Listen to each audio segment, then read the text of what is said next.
So for the record, our oldest congregations on this continent were established more than 300 years ago, and in Europe they're 300 years older than that. That's new compared to the Bronze Age, not so new compared to other denominations.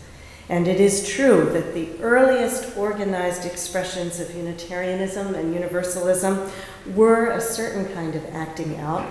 They were critiques from within Protestantism against the abuses of the medieval church and the institutions that rose out of it.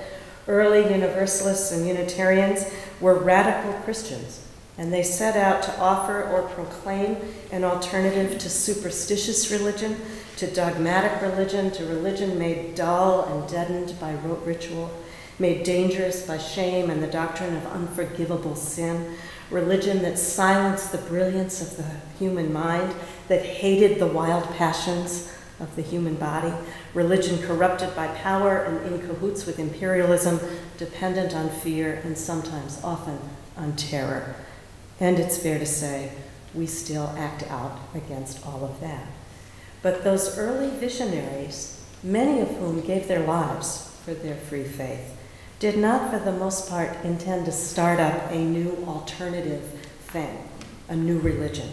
They thought they were continuing the logical evolution of the Reformation and hoping to call the church back to its original beauty and power, namely the radical teachings of the Rabbi Jesus, and this old idea that the gifts of free will and boundless intelligence could be tempered in a person, in one person, or balanced in communities by compassion, humility, reverence, and especially agape, or love, that you could have free will and a heart.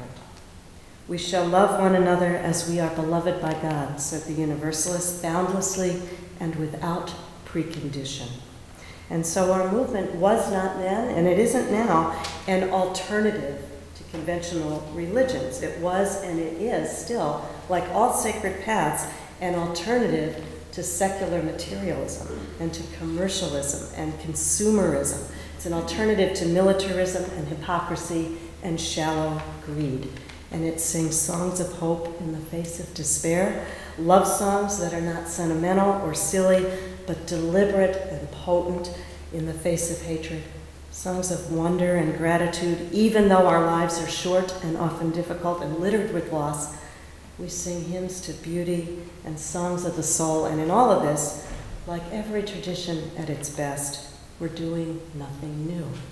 We're asking those old questions. And they're as relevant and pressing and beautiful at the 21st century as they were 3,000 years before Jesus was born, or Buddha sat down, or Muhammad uttered a single beautiful word.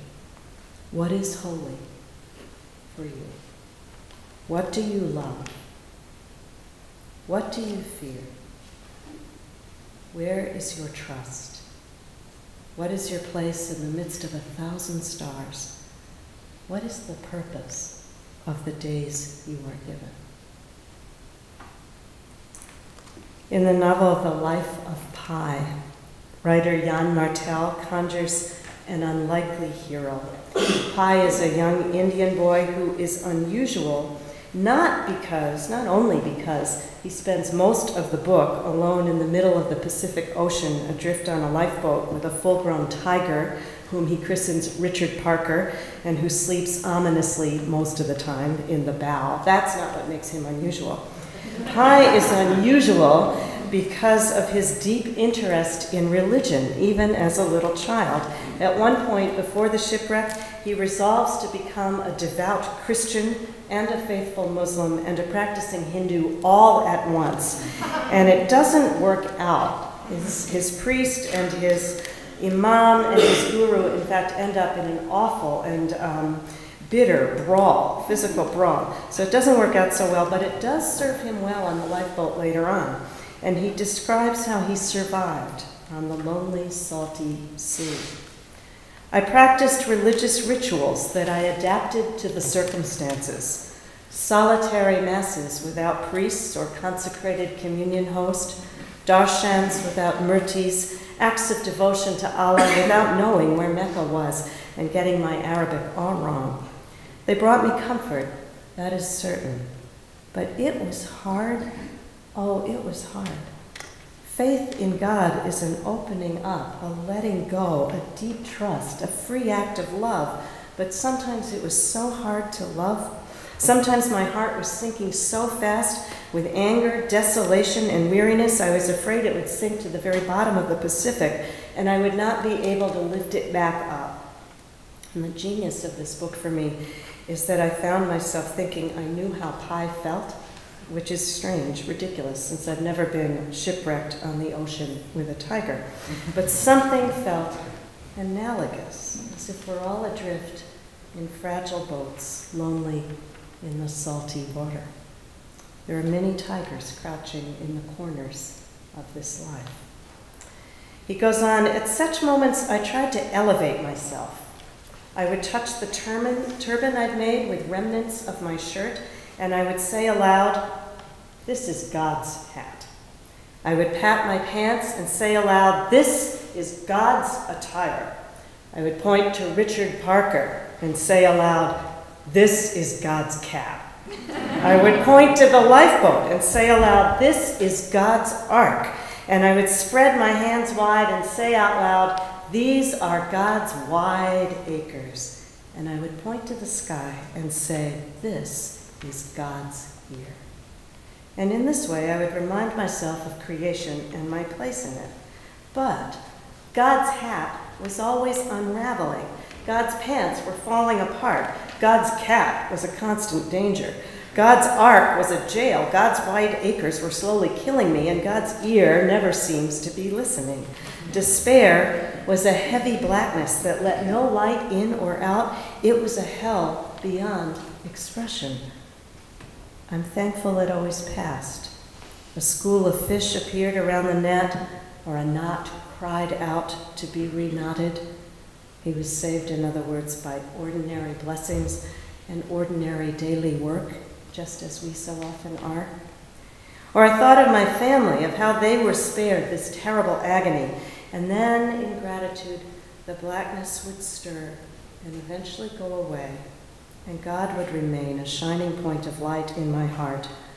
I would go on loving. That's a strange decision under the circumstances.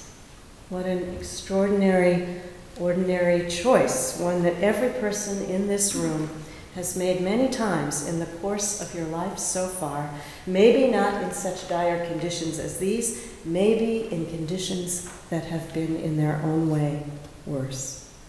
People have gone on living and loving and blessing the day since long before the ring of Brodgar was erected on a grassy field on Orkney between the North Sea and the North Atlantic, or Stonehenge farther south in England.